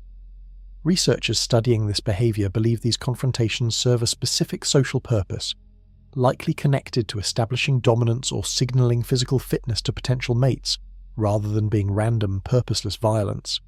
In many animal species, displays of size and strength serve to settle competitions without necessarily requiring a fight to the death, and some researchers believe sperm whale confrontations may function similarly, aggressive and genuinely dangerous, but rarely fatal in most documented cases. Older, larger males tend to carry significantly more of this particular scar type than younger males or females, which makes intuitive sense given that competition for mating opportunities likely intensifies as males reach full maturity and begin actively competing for status within the wider population. This creates something genuinely fascinating when you consider a single heavily scarred adult male sperm whale as a complete picture. His body may carry two entirely separate categories of battle scars simultaneously, circular marks from squid he successfully hunted and consumed, and straight, parallel marks from rival males he fought and survived, layered together across the same stretch of skin. In a strange way, this makes an old male sperm whale one of the most thoroughly battle-tested animals on the entire planet, carrying physical proof of surviving conflict with two completely different kinds of opponents, the largest invertebrates in the ocean and members of his own species. The next challenge is telling these two very different scar types apart with real scientific confidence, and researchers have developed some surprisingly precise methods for doing exactly that. Standing in front of a heavily scarred adult sperm whale, even an experienced observer might initially see nothing but a chaotic mess of marks covering the head and body. But researchers who study this scarring closely have learned to separate these marks into clearly distinguishable categories, using details most casual observers would never think to examine. The first major clue is basic shape. Squid-inflicted scars tend to appear circular or oval, directly matching the round shape of a sucker's grip against the skin. Rival whale bites, by contrast, tend to appear as straight or gently curving parallel lines, matching the shape of a row of conical teeth dragged across the surface during a raking bite. The second major clue is spacing and grouping. Squid suckers are scattered across an arm's entire length in a less rigidly uniform pattern, meaning squid-related scar clusters can vary more in their exact spacing and arrangement. Whale teeth, on the other hand, sit in a fairly consistent, evenly spaced row along the jaw, which means rival-inflicted scars typically show remarkably consistent spacing between each parallel line within a single scar group. Researchers have actually used this consistent spacing to their scientific advantage. By carefully measuring the distance between parallel scars in a rival bite scar group, scientists can estimate the approximate size of the jaw, and therefore the approximate size of the whale, responsible for the injury, since larger whales generally have proportionally larger, more widely spaced teeth. In some genuinely surprising cases, this method has revealed results scientists didn't initially expect. Detailed analysis of certain scar patterns has occasionally shown spacing too narrow to match an adult male's jaw, instead matching the smaller jaw size typical of a female or juvenile whale. This suggests that aggressive confrontations between sperm whales may not be limited strictly to full-grown males competing with each other, adding an unexpected layer of complexity to a behaviour once assumed to be almost exclusively male-driven. A third clue involves depth and severity. Some researchers studying whale scarring have noted that certain confrontations between whales can produce deeper, more severe damage than a typical squid encounter, potentially reflecting the raw physical power involved when two similarly massive animals collide and grapple directly, compared to the comparatively smaller physical mass a squid brings into its own desperate defense. Combining all these clues, shape, spacing consistency, estimated size and severity, researchers can look at a single scarred whale and build a reasonably confident breakdown. This cluster likely came from a squid, this one likely came from a rival male, this older, faded mark probably dates back years, while this sharper, more defined mark looks recent. It's a remarkable level of detail to extract from what initially looks like nothing more than a random damage. But every mark on a sperm whale's skin tells a specific readable story if you know exactly what details to look for. And when you step back and look at an entire adult male's full collection of scarring accumulated across decades of life, the resulting picture becomes almost overwhelming in scale. Add up every single scar covered across this story so far. The circular sucker marks left by giant squid, the deeper, more severe wounds potentially left by colossal squid hooks, and the straight, parallel raking marks left by rival male whales during competitive confrontations. On a single old, well-documented male sperm whale, these can accumulate into a truly staggering total. Researchers studying heavily scarred adult males have documented cases where scar groups number in the dozens across a single animal's head and body, with individual groups sometimes containing multiple parallel lines or overlapping circular patterns layered directly on top of each other. When you multiply this out across an entire lifetime that can stretch past 60 years, the cumulative total of individual violent encounters represented on a single whale's skin becomes genuinely difficult to fully calculate. Think about what this actually represents. Every distinct scar group is physical proof of one specific, Real event.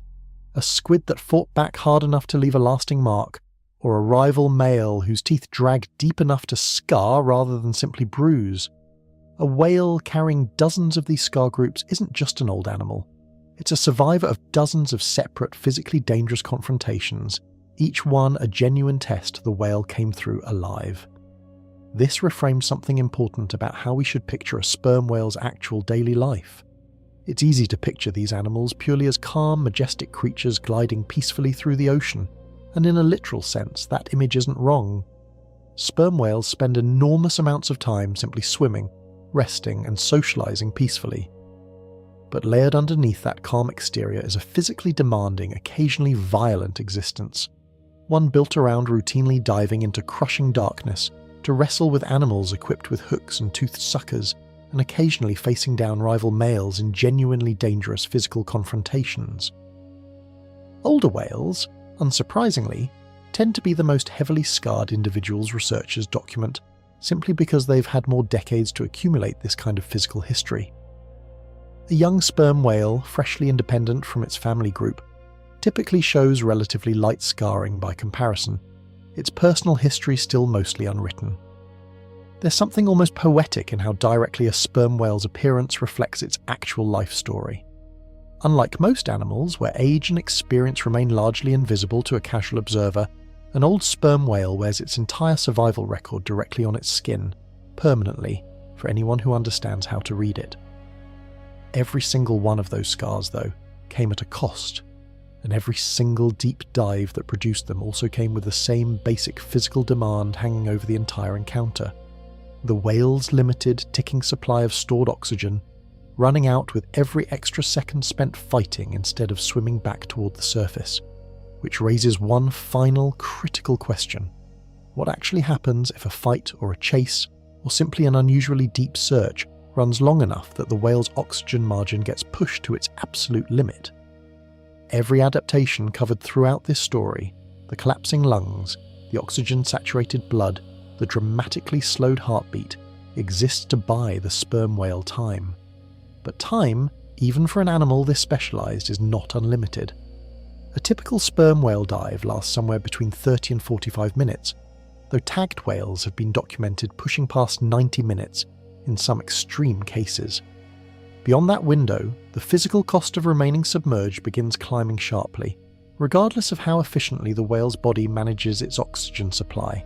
What actually happens if a whale pushes past its safe limit? The most immediate consequence involves that same careful blood flow redirection covered earlier in this story. Remember, during a dive, blood gets funneled away from non-essential tissue and concentrated toward the brain and heart, the two organs that absolutely cannot function without a steady oxygen supply. If a dive runs unusually long, tissue that's been operating on minimal oxygen for an extended stretch begins accumulating something called an oxygen debt, essentially a backlog of cellular processes that couldn't fully complete without adequate oxygen present. This isn't necessarily catastrophic in moderate amounts. Sperm whales appear well adapted to tolerating a meaningful oxygen debt as a routine part of normal, everyday diving. But there's clearly a limit beyond which this debt becomes genuinely dangerous, even for an animal this specialized. This is likely one major reason sperm whales generally don't push every single dive to their absolute physical maximum. Most dives stay comfortably within a safer working range, well short of the true outer limit their bodies could theoretically survive, similar to how a runner training for a marathon doesn't sprint at full speed for the entire race, pacing themselves instead to avoid complete physical collapse before reaching the finish line. An unusually long, difficult hunt, chasing a fast-fleeing squid deeper than planned, or an intense physical struggle with unusually large prey, could genuinely push a whale closer toward its true physical limit than a typical, routine dive would. In these situations, the whale faces a real calculated risk, continue the pursuit, and risk a genuinely dangerous oxygen debt, or abandon the hunt early and return to the surface with an empty stomach. Evidence suggests whales generally err on the side of caution here. Documented dive patterns show sperm whales abandoning individual hunting attempts relatively often, likely reflecting exactly this kind of ongoing split-second risk calculation, happening deep in the water, far beyond where any human observer could directly witness the decision being made. This adds an entirely new layer of respect to everything covered throughout this story. The sperm whale isn't just physically adapted to survive extreme depth and violent encounters, it's also making constant high-stakes judgment calls about exactly how far to push those adaptations before the risk of staying down becomes greater than the reward of finishing the hunt. And once that internal calculation tips towards safety, there's only one direction left for the whale to go. At some point, every dive has to end. Whether the hunt succeeded or failed, whether the whale is returning with a full stomach or an empty one, the same basic physical reality applies. Oxygen reserves are running low, and the surface is the only place left to refill them. The ascent itself is a controlled, deliberate process, not a desperate race. The whale angles upward, powerful strokes of that massive tail driving it steadily back toward the light it left behind possibly over an hour earlier. As it climbs, water pressure gradually eases, and the whale's body begins reversing nearly every dramatic change covered throughout this entire story. Heart rate starts climbing back up from that extreme low of just a handful of beats per minute, gradually returning toward a more normal resting rate. Blood flow, which had been tightly restricted to only the most essential organs, begins redistributing back out across the whale's entire body, and those collapsed lungs, folded flat under crushing pressure for the better part of an hour, begin expanding back toward their normal shape as the surrounding pressure continues easing with every foot gained. Light returns gradually too, the same way it disappeared on the way down, just reversed. Total blackness slowly shifts toward deep indigo, then a richer blue, then finally unmistakably bright surface light breaking through the waves above. When the whale finally breaks the surface, the transformation is immediate and dramatic. A powerful exhale bursts from its blowhole, sometimes visible from a considerable distance as a tall, angled spray of mist, quickly followed by a series of rapid, deep breaths, rebuilding the exact oxygen reserves the whale just spent the last hour carefully rationing through crushing darkness. For several minutes, the whale simply floats and breathes, recovering, looking every bit as calm and peaceful as it did at the very beginning of this story. Nothing about its surface appearance hints at what may have just happened hundreds or even thousands of feet below. A chase through freezing darkness, a violent struggle against an animal with hooks or toothed suckers, another scar possibly added to a collection already representing dozens of past encounters. Then, once its oxygen reserves are sufficiently restored, the whale does something that might be the most remarkable part of this entire story. It dives again, not once, not as some rare occasional event. Sperm whales typically repeat this entire process: dive, hunt, possible violent struggle, ascent, recovery, multiple times throughout a single day, day after day, for a lifetime that can stretch past 60 years. Every single one of those dives carries the same basic risks and rewards covered throughout this story. Every single one asks the whale's body to fold its lungs flat, slow its heart to a crawl, fire the loudest sound of any animal alive into total darkness, and possibly wrestle something with hooks or teeth-lined suckers, all before oxygen reserves force a return to the world of light and air. The calm, peaceful giant floating at the surface was never the whole story. It never is. Just below that calm exterior waits an animal built entirely around surviving darkness, pressure, and violence most of us will never fully witness, carrying the proof of that hidden life permanently written across its own skin.